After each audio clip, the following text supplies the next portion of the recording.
Hello everyone, welcome to Edu Model. I hope आप सभी की बोर्ड की तैयारी बहुत अच्छी चल रही होगी। तो लास्ट लेक्चर में हम लोगों ने नेक्स्ट इक्वेशन डिस्कस किया था। तो आज हम लोग जो भी हम लोगों ने पिछले 3 लेक्चर में पढ़ा है उस पर बेस्ड हम लोग कुछ क्वेश्चंस करेंगे। तो ऐसे हर 3 लेक्चर के बाद मैं एक प्रॉब्लम सॉल्विंग सेशन लूंगा जिसमें मैं जो मैंने पिछले 3 लेक्चर्स में पढ़ाया है उस पर बेस्ड मैं कुछ क्वेश्चन कराऊंगा। तो आज का पहला क्वेश्चन है ये, calculate the standard EMF of cell represented by the equation Zn solid plus U2 plus aqueous gives Zn2 plus aqueous plus copper solid। और यहाँ पे हम लोगों को क्या दिया गया है, Zn2 plus का रिडक्शन पोटेंशियल दिया गया है और कॉपर 2 plus का हम लोगों को रिडक्शन पोटेंशियल दिया गया है। एक चीज और, जो भी मैं लेक्चर्स पढ़ाता हूँ इन सभी का नोट्स हमारे टेलीग्राम चैनल पर अपलोड कर दिया जाता है और चैनल का लिंक मैंने डिस्क्रिप्शन में दे दिया है। ठीक, तो अब हम लोग इस क्वेश्चन को सॉल्व करना शुरू करते हैं।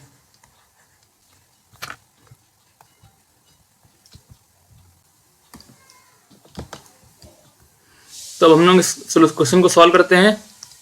यहाँ पे बोला गया है कि Zn solid plus Cu2 plus aqueous gives Zn+2 plus U solid.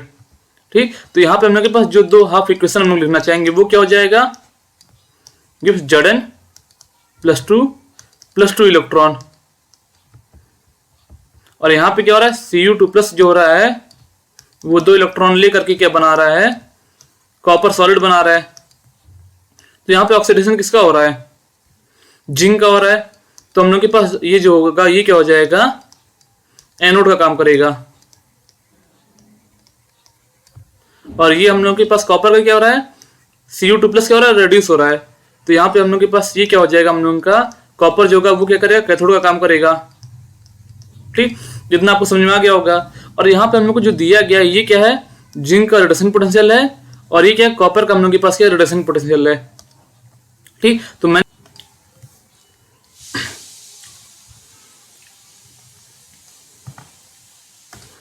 तो ई नॉट सेल का फॉर्मूला क्या होता है हम लोग के पास, E not cell is equal to क्या हो जाएगा, SOP ऑफ एनोड प्लस क्या हो जाएगा, SRP ऑफ कैथोड। तो इस क्वेश्चन में हम लोग के पास क्या है, अब यहाँ पे जिंक का क्या दिया गया, रिडक्शन पोटेंशियल। और उनको चाहिए क्या, इसका ऑक्सीडेशन पोटेंशियल चाहिए और कॉपर का यहाँ पे रिडक्शन पोटेंशियल दिया गया है।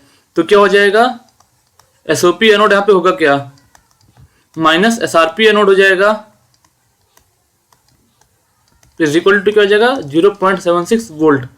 और क्या है, SRP क्या चाहिए हम लोगों को, कैथोड। ये क्या हो जाएगा, हम लोगों के पास क्या दिया गया है,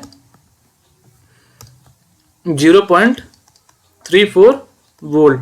तो हम लोगों के पास ई नॉट सेल जो होता है टीका वो क्या निकल के आएगा, 0.76 प्लस 0.34 इज इक्वल टू क्या हो जाएगा, 1.10 वोल्ट। ठीक, तो हम लोग के पास ये क्या हो गया, ई नॉट सेल आ गया।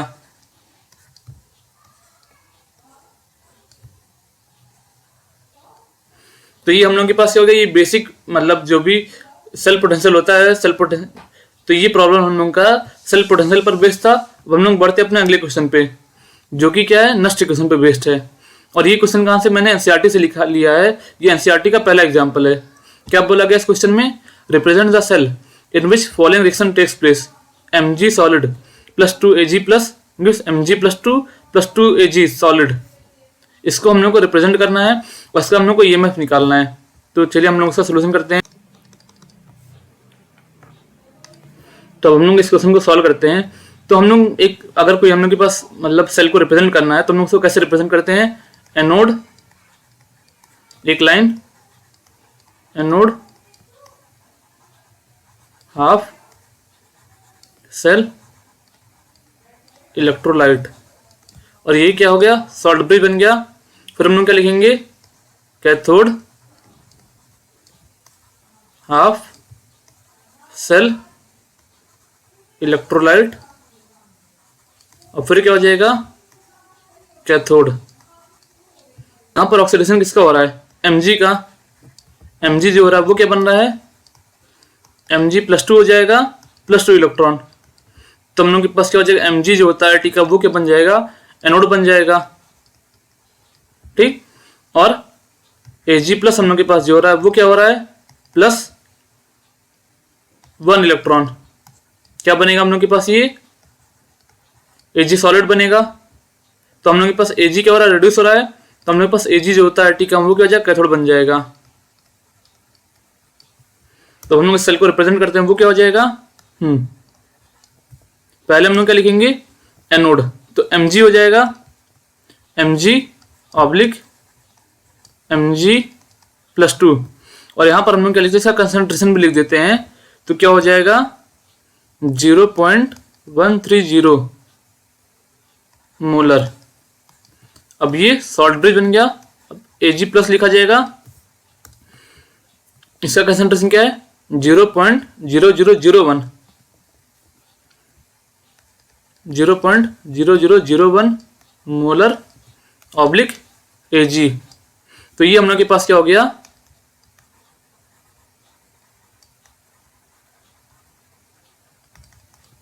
Representation of galvanic cell. और मैं आपको एक चीज और बताना चाहूंगा, पहले क्वेश्चन में मैं भूल गया था बताना, ये हम लोग के पास क्या है, जब हम लोग के पास डैनियल सेल है तो ये हम लोग के पास क्या होता है, standard EMF of Daniell cell. ये मतलब यही है कि स्टैंडर्ड ईएमएफ डैनियल सेल का जो होता है, ये हो गया। अब हम लोग इस क्वेश्चन पर वापस आते हैं, तो फिर हम लोग यहाँ पे क्या करना है, calculate its E cell if E not cell is equal to इतना है 3.17 वोल्ट है, तो हम लोग को ई सेल निकालना है। अब देखिए यहाँ पे हम लोग क्या करें, कंसंट्रेशन में कुछ चेंज कर रहे हैं, उसके बाद हम लोग को ई सेल चाहिए, तो यहाँ पे हम लोग किस चीज का यूज करेंगे, नेक्स्ट इक्वेशन का हम लोग यहाँ पे यूज करेंगे। तो क्या हो जाएगा, E cell is equal to क्या हो जाएगा, E not cell minus temperature क्या है होता है, तो हम टेम्परेचर यहाँ पे हम लोग क्या लेंगे 25 डिग्री सेल्सियस लेंगे, तो हम लोग के पास जो इक्वेशन बनेगी वो क्या हो जाएगी, E cell is equal to E not minus 0.0591 upon n log Q. अब क्यू हम लोग के पास जो होता है टी का वो क्या हो जाएगा, रिएक्शन कोएफिशिएंट है।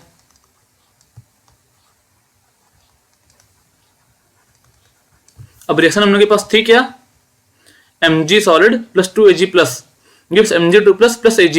आप लोग क्या कहते हैं, केमिकल इक्विलिब्रियम में आप ये पढ़े होंगे कि अगर हम लोग के पास कोई सॉलिड सब्सटेंस होता है तो उसके हम लोग मतलब कंसंट्रेशन जो लेते हैं हम लोग सब 1 ले लेते हैं, तो यहाँ पे हमारे पास Q जो होता है ठीक है वो क्या आएगा, Q इज इक्वल टू क्या हो जाएगा, Ag प्लस का कंसंट्रेशन का होल स्क्वायर अपॉन क्या हो जाएगा, Mg+2 का कंसंट्रेशन हो जाएगा।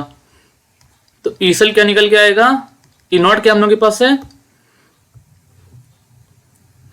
ई सेल हम लोग के पास निकल के आएगा, ई नॉट क्या हम लोग के पास है, E naught is equal to 3.17 volt दिया गया है, 3.17 वोल्ट माइनस 0.0591 अपॉन एन। हम लोग के पास आप एक चीज देखिए कि यहाँ पर इस वाले रिएक्शन में हम लोग के पास 2 इलेक्ट्रॉन इन्वॉल्व हो रहा है, और अगर हम लोग यहाँ पे 2Ag+ ले ले तो यहाँ पे भी हम जैसे हम लोग के पास एक Ag+ जो होता है ठीक है वो 1 इलेक्ट्रॉन ले रहा है, तो 2Ag+ कितना इलेक्ट्रॉन लेगा, 2 इलेक्ट्रॉन लेगा, तो ओवरऑल हमारे पास जो रिएक्शन है इसमें हम लोग के पास 2 इलेक्ट्रॉन्स इन्वॉल्व हो रहे हैं, तो हम लोग के पास n जो होता है ठीक है वो क्या हो जाएगा, 2 हो जाएगा लॉग Q क्या हो जाएगा, Ag+ का कंसंट्रेशन क्या है 0.0001 का होल स्क्वायर अपॉन क्या हो जाएगा 0.130 और बेस 10 है। तो अगर हम लोग इस पूरी क्वांटिटी को सॉल्व करके निकालेंगे तो इसकी वैल्यू जो निकल के आएगी वो क्या आएगी 0.21 वोल्ट आएगी। तो इस हम लोग के पास क्या हो जाएगा 3.17 माइनस 0.21 इज इक्वल टू क्या हो जाएगा 2.96 वोल्ट हो जाएगा। ठीक, अब हम लोग अपने अगले क्वेश्चन पे बढ़ते हैं। तो इस क्वेश्चन में बोला क्या गया है, at what Zn+2 concentration oxidation potential of zinc to Zn+2 half cell is 0। तो मैंने आपको बताया था नेक्स्ट इक्वेशन पढ़ाते वक्त कि जो ये इक्वेशन हम लोग के पास है ये हम लोग चाहे तो किसी मतलब पूरे गैल्वेनिक सेल पे लगा सकते हैं, या अगर हम लोग को लगाना हो तो हम लोग इसको किसी हाफ सेल पे भी लगा सकते हैं। तो यहाँ पे क्या हो गया, अब सेकंड क्वेश्चन में हम लोग क्या करे थे, सेकंड क्वेश्चन में हम लोग जो नेक्स्ट इक्वेशन थी इसको हम लोग एक पूरे सेल पे लगा रहे थे, जहाँ पे हम लोग का क्या था कि हम लोग का जो एनोड इलेक्ट्रोलाइट है उसका भी कंसंट्रेशन हम लोग का चेंज हो रहा है, और जो हम लोग के पास कैथोड इलेक्ट्रोलाइट है उसका भी हम लोग के पास कंसंट्रेशन वेरी कर रहा था। अब यहाँ पे क्या हम लोग के पास थर्ड क्वेश्चन में हम लोग क्या कर रहे हैं, यहाँ पर हम लोग जो नेक्स्ट इक्वेशन है इसको हम लोग केवल एक हाफ सेल पे लगा रहे हैं, वो भी हम लोग इस पे हाफ सेल पे लगा रहे हैं, हम लोग इसको एनोड हाफ सेल पे लगा रहे हैं। तो हम लोग इस क्वेश्चन को सॉल्व करते हैं। यहाँ पे हम लोग के पास जड़न जो हो रहा है वो ऑक्सीडाइज होकर के क्या बना रहा है, जड़न +2 इलेक्ट्रॉन। तो यहाँ पे हमारे पास n जो होता है, ठीक है, वो क्या हो जाएगा, 2 हो जाएगा। तो हम लोग इसके लिए अगर हम लोग नेक्स्ट इक्वेशन लेंगे तो बनेगी क्या, E जड़न +2 इज इक्वल टू क्या हो जाएगा, E नॉट जड़न +2 माइनस क्या हो जाएगा 0.0591 अपॉन N2 हो जाएगा, और हम लोग के पास log Q हो जाएगा इज इक्वल टू क्या हो जाएगा, E नॉट माइनस 0.0591 अपॉन 2। हम लोग के पास Q जो यहाँ पे होता है वो क्या हो जाएगा, Q होगा क्या यहाँ पे बेसिकली, तो Q केवल हम लोग के पास यहाँ पे क्या हो जाएगा, Zn+2 का कंसंट्रेशन हो जाएगा, तो log Zn+2 का कंसंट्रेशन हो जाएगा। तो अब हम लोग के पास यहाँ पे रिएक्शन में दिया क्या गया है,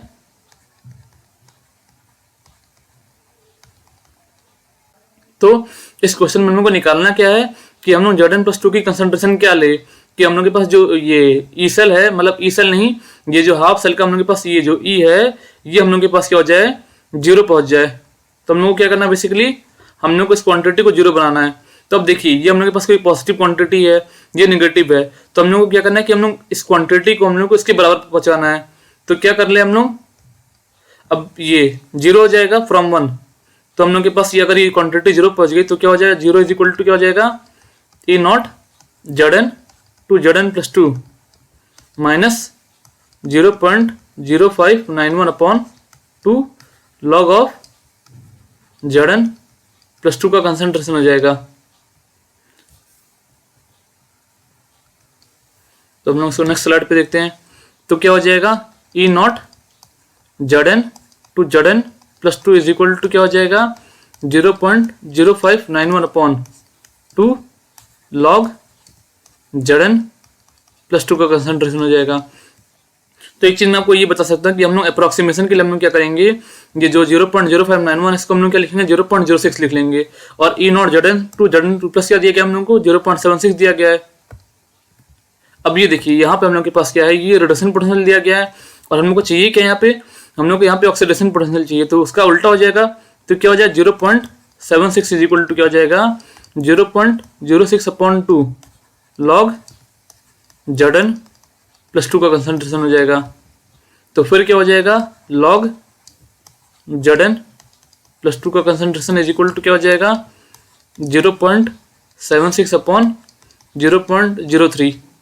तो ये क्या हम लोग के पास बन जाएगा, 0.03 इज इक्वल टू क्या हो जाएगा, 76 अपॉन 3। तो Zn+2 कंसंट्रेशन हम लोग के पास जो होता है, ठीक है, वो क्या बन जाएगा, आप लोग फिर एंटी लॉग ले लो, तो ये हम लोग के पास आएगा क्या, 10 की पावर 76 अपॉन 3 मोलर। तो अगर हम लोग Zn+2 की कंसंट्रेशन हम लोग 10 की पावर 76/3 मोलर ले ले, तो इस टाइम पे हम लोग के पास क्या होता है, हम लोग के पास जो ऑक्सीडेशन पोटेंशियल होगा जिंक हाफ सेल का, ये 0 हो जाएगा। ठीक, तो आई होप कि आपको ये क्वेश्चन समझ में आ गया होगा। तो हम लोग अपने अगले क्वेश्चन पे चलते हैं। Calculate the equilibrium constant of the reaction Cu solid plus 2Ag plus aqueous gives Cu2 plus aqueous plus 2Ag solid. ये क्या है, एनसीईआरटी का एग्जाम्पल 2 है। यहाँ पर मैंने डेल्टा छोड़ दिया था कि हमारे पास यहाँ पे जो ई नॉट सेल है वो क्या है, इज इक्वल टू क्या दिया गया है, 0.46 वोल्ट दिया गया है। तो हम लोग इस क्वेश्चन को सॉल्व करते हैं। मैंने आपको क्या बताया था,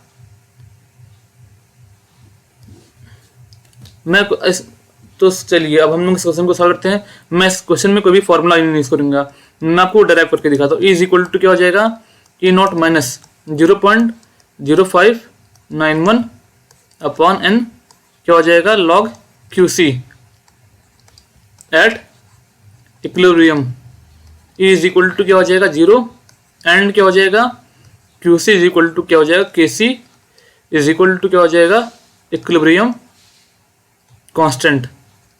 तो फिर क्या हो जाएगा, E naught is equal to क्या हो जाएगा 0.0591 अपॉन एन लॉग केसी। और हम लोग से पूछा क्या गया, यहाँ पे केसी ही पूछा गया है, तो हम लोग के पास क्या हो जाएगा, log Kc is equal to क्या हो जाएगा। अब आप यहाँ पे एक चीज ये देख लीजिए, यहाँ पे हम लोग के पास क्या हो रहा है, कॉपर है Cu2+ बना रहा है, कितने इलेक्ट्रॉन्स इन्वॉल्व हो रहे हैं? 2। Ag+ जो हो रहा है Ag बना रहा है, कितने इलेक्ट्रॉन्स इन्वॉल्व हो रहे हैं? 1। बट हम लोग के पास यहाँ पे 2 Ag+ का एटम है, तो हम लोग के पास यहाँ पे क्या हो जाएगा? 2 Ag+ का आयन हम लोग के पास यहाँ पे है। ठीक, तो हम लोग के पास यहाँ पे कितने इलेक्ट्रॉन्स इन्वॉल्व हो जाएंगे? 2 हो जाएंगे। तो n इक्वल टू क्या हो जाएगा हम लोग के पास यहाँ पे? n इज इक्वल टू 2 और E0 हम लोग को क्या दिया गया? 0.46। तो log Kc हम लोग के पास क्या बन जाएगा? n टाइम्स E0 अपॉन 0.0591, जिसको हम लोग क्या लिख लेंगे? 0.06 लिख लेंगे। log Kc is equal to क्या हो जाएगा? 0.34 इंटू 2 अपॉन क्या हो जाएगा? 0.0591। तो इसको अगर आप इसको सॉल्व करोगे तो इसकी वैल्यू जो निकल के आएगी वो क्या आएगी? 15.6 आएगी। तो Kc हम लोग के पास जो होता है टी का वो क्या हो जाएगा? Anti log 15.6। तो Kc हम लोग के पास जो होता है टी का वो क्या हो जाएगा? 10 की पावर 15.6। तो अगर हम लोग के पास Kc 10 की पावर 15.6 हो जाएगा तब हम लोग के पास क्या हो जाएगा? ई सेल जो है वो 0 हो जाएगा। तो Kc की वैल्यू क्या निकल के आएगी? तो Kc की वैल्यू ये निकल के आएगी, Kc इज इक्वल टू क्या हो जाएगा? 10 की पावर 15.6। बट अगर आप एनसीईआरटी में देखोगे तो वहां पे क्या लिखा गया? 3.96 इंटू 10 की पावर 15। तो ये 3.96 इंटू 10 पावर 15 जो है ये बेसिकली यही है। अब मैं आपको बताता हूँ ये कैसे आया है। अगर हम लोग इसको क्या लिख सकते हैं? 10 की पावर 15 प्लस 0.6, ये क्या हो जाएगा? 10 की पावर 0.6 इंटू 10 की पावर 15। अब ये जो हमने पास 10 की पावर 0.6 है, ये हम इसकी अगर आप सॉल्व करके निकालोगे तो इसकी वैल्यू क्या आएगी? 3.96। तो एनसीईआरटी में जो दिया गया वो भी सही है और जो मैंने निकलवाया वो भी सही है। तो अब हम लोग आज का लास्ट क्वेश्चन देखते हैं। इसमें क्या पूछा गया है? Calculate the standard gives energy for the reaction Zn solid plus U2+ aqueous gives Zn2+ plus copper solid. तो ये हम लोग के पास क्या है? डनेल चली है और यहाँ पे हम लोग के पास क्या दिया गया है? एक मिनट, तो हमारे पास यहाँ पे E0 सेल जो आता है वो क्या आएगा? मैंने आपको ये पहले क्वेश्चन में निकलवाया था, ये क्या आएगा? 1.10 वोल्ट आएगा। तो हम लोग को क्या निकालना है यहाँ पे? इसका हम लोग को standard gives free energy change निकालना है। तो डेल्टा जी का फॉर्मूला के पास क्या आया था? डेल्टा जी इक्वल टू क्या जाएगा? माइनस NF E0 हो जाएगा। अब यहाँ पे हम लोग के पास n क्या है? ब्लू पेन से मैं लिखूँ, n हम लोग के पास यहाँ पे क्या है? 2 इलेक्ट्रॉन्स इन्वॉल्व हो रहे हैं तो 2 हो जाएगा। F की वैल्यू क्या होती है हम लोग के पास? 96500 कूलाम हो जाएगी और E0 यहाँ पे दिया ही गया है। तो अगर आप इन सारी वैल्यूज को यहाँ पे रखोगे तो -2 इंटू 96500 इंटू क्या हो जाएगा? 1.10 वोल्ट। तो अगर आप इन तो ऊपर सारी वैल्यूज को मल्टीप्लाई करने पर हमारे पास जो निकल के आएगा आंसर वो क्या आएगा? 21227 जूल पर मोल इज इक्वल टू क्या हो जाएगा?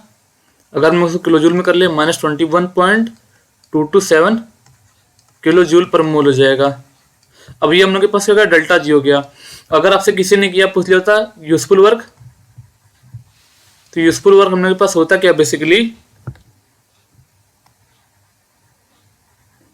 इज इक्वल टू क्या हो जाएगा? Minus delta G is equal to क्या हो जाएगा? 21.227 किलो जूल पर मोल।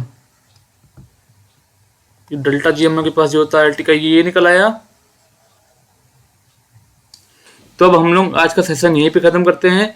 अगर आपको किसी भी क्वेश्चन में डाउट हो या अगर आपका कोई भी क्वेश्चन नहीं आ रहा हो तो आप उसे हमारे टेलीग्राम चैनल पर आप सेंड कर दीजिएगा।